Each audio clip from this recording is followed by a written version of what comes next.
Hello everyone. Now in this session we are going to discuss about the important points from this living world. We have to aware about the fact that कि there are few topics from this chapter जिन पे repeatedly questions आ चुके हैं और वही हम लोग important topics करेंगे ज़्यादा अच्छे से. See आपको पूरा chapter तो पढ़ना ही है but while reading जैसे मैं हमेशा बोलती हूँ we have to break that chapter into the two parts. अगर बहुत ही ज़्यादा लेंदी है तो और else what we have to do is we have to make a pointers और वो पॉइंटर्स के हिसाब से हम उसको याद रख सकते हैं. तो इस चैप्टर में जो भी इंपॉर्टेंट चीजें हैं जो मैं आपको क्विकली एक बार बता देती हूँ सो दैट हम जब उसको रीड करेंगे जैसे आप उसको रीड करोगे तो आपने उस पर ज्यादा उसको फोकस करना है और ये जो सीरीज है ये नीट के लिए बहुत ही बेनिफिशियल होने वाला है. Remembers first of all you have to aware about the properties of living being. Properties of living being, I know it's a very simple one, but you have to aware about the defining properties of living being and the normal categories of the living being. तो defining characteristic कौन सी है उस पे question हो सकता है. So one should aware about the fact that कि defining properties living being की कौन सी है. This is there in the NCERT. Okay. फिर ये properties what is living के अंदर होने के बाद we have to think about एक टैक्सोनॉमिकल वो पूरा एक क्लासिफिकेशन का हायरार्कियल लेवल दिया हुआ है. वो कैसे दिया हुआ है देखिए वो कहाँ से दिया है किंगडम से लेके स्पेसीज तक दिया हुआ है. Right. Second thing is that you have to remember about the sequence जो लिविंग बीइंग के बाद जो इस चैप्टर में दिया हुआ है that is the biodiversity that is the taxonomy and nomenclature. ये सारी चीजें दी है. लेकिन to classify any living being, it could be plant or animal, there has to be a sequence. वो sequence आपको जो बुक में दिया हुआ है वो कैसे हम कैटेगरीज में डिवाइड किया है. सो मैंने यहाँ बस किंगडम टू स्पेसीज सीक्वेंस लिखा हुआ है. ये आपको रटना है. इस पे क्वेश्चंस आ चुके हैं. राइट. सो हमें यहाँ से ये पता चल रहा है कि हम लोगों को ऐसे पॉइंट्स पढ़ने हैं और ज्यादा करने हैं सो दैट वहां से क्वेश्चंस आ सकते हैं. एनसीईआरटी के बाहर का कुछ भी मत करिए. फिर उसके बाद नॉमेनक्लेचर के कौन से रूल्स हैं ये हमने मे बी बोर्ड के लिए पढ़े होंगे कई. मेक श्योर करो कि आपको वो रूल्स पता हो. So there is a technique to write the scientific name. जैसे अगर if I want to write the scientific name of mango, अगर मैं साइंटिफिक नेम ऑफ मैंगो लिखती हूँ तो मुझे पता है I should able to write the Mangifera indica. Right. ये सबको पता है. मतलब that could also be a question.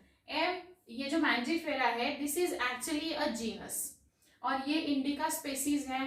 तो जीनस का पहला लेटर जो है that should be a capital. Indica का आई जो स्पेसीज को डिनोट करता है वो स्मॉल लेटर होना चाहिए. एंड अगर ये नॉर्मल लिखा हुआ है तो that should be separately underline. तो हम इसको सेपरेटली अंडरलाइन कर देंगे. तो ये हो जाता है हमारा एक करेक्ट नेम जो साइंटिफिक नेम है मैंगो का.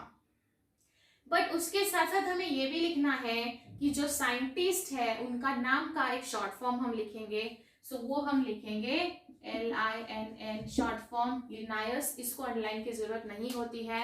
सो I am just telling you the fact that कि आपको पता होना चाहिए कि ये मैंजीफेरा और सेपरेटली अंडरलाइन करना है. दोनों को सेपरेटली अंडरलाइन करेंगे. और अगर ये प्रिंटेड फॉर्म में आता है तो इटैलिक्स वाला जो कमांड है उसमें आएगा. उसमें अंडरलाइन की जरूरत नहीं रहेगी.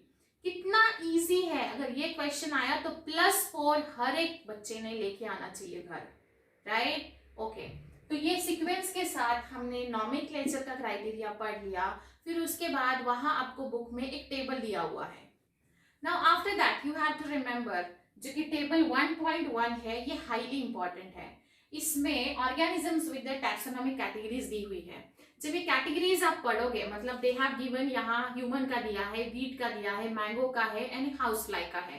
इसमें क्वेश्चन थे 21 एंड 20 में जाके देखिए. सो ये आपको बिल्कुल रटा हुआ होना चाहिए, बिल्कुल बाय हार्ट होना चाहिए. करके देखिए अगर उसमें आपको कुछ दिक्कत आ रही याद नहीं रह रहा है तो will make a trick of it. हम उस पर ट्रिक बनाएंगे और हम उसको याद करने की कोशिश करेंगे. बट पहले I want you all to go through on your own.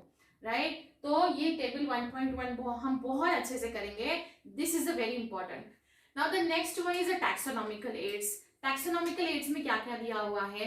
Herbarium दिया है, हर्बेरियम मतलब एक बड़ा बड़ा पेपर का ऐसा शीट होता है, उसमें राइट हैंड कॉर्नर में एक छोटा बॉक्स होता है, तो उसको हम कैसे प्रिपेयर कर सकते हैं, what all the stages of herbarium, ये आपको याद रखना है।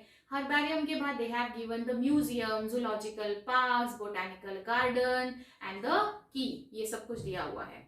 बट मजे की बात ये है कि 2019 में there was a question which was based on इस चैप्टर की लास्ट की 3 लाइनें हैं, मोनोग्राफ्स, कैटलॉग्स एंड मैनुअल्स पे क्वेश्चन दिया था।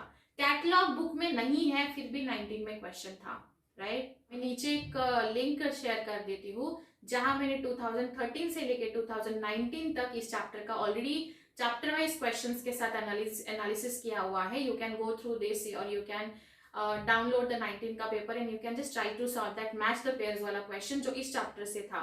तो monographs, catalogues, manuals, flora, fauna, ये सब कुछ आपको मीनिंग पता होना चाहिए। उसके साथ साथ वहाँ बोटानिकल गार्डन्स में उन्होंने कुछ जगह के नाम और कुछ स्पेसिफिक चीजें भी दी हुई है। जैसे बोटानिकल गार्डन में फेमस बोटानिकल गार्डन कहाँ है, जो कि इंग्लैंड क्यूब में है। इंडियन बोटानिकल गार्डन कहाँ है, जो कि हावड़ा में है, ये आपको पता होना चाहिए, राइट। सो बेसिकली ये चैप्टर को रीड करने में ज्यादा से ज्यादा मेरे हिसाब से 1 और 2 आवर्स के बीच वाला टाइम कंसिडर करते हैं।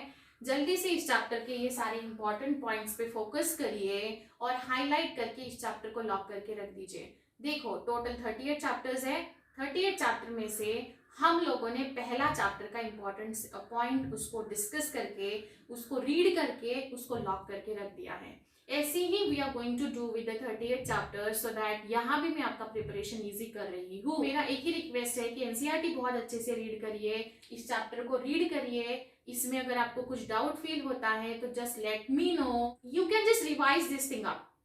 जब भी आप रिवीजन करोगे मेक श्योर करो कि ये सारे पॉइंट्स आपके रिवीजन में कवर होने चाहिए, इनमें क्वेश्चंस पूछे जा चुके हैं। तो इस चैप्टर को बिल्कुल लाइटली मत लीजिए, इतना कर लीजिए आपको इस चैप्टर पे सारे क्वेश्चंस बन जाएंगे, right. Okay, so that was all about the living world and yes, that's all for today. See you in next class. Thank you.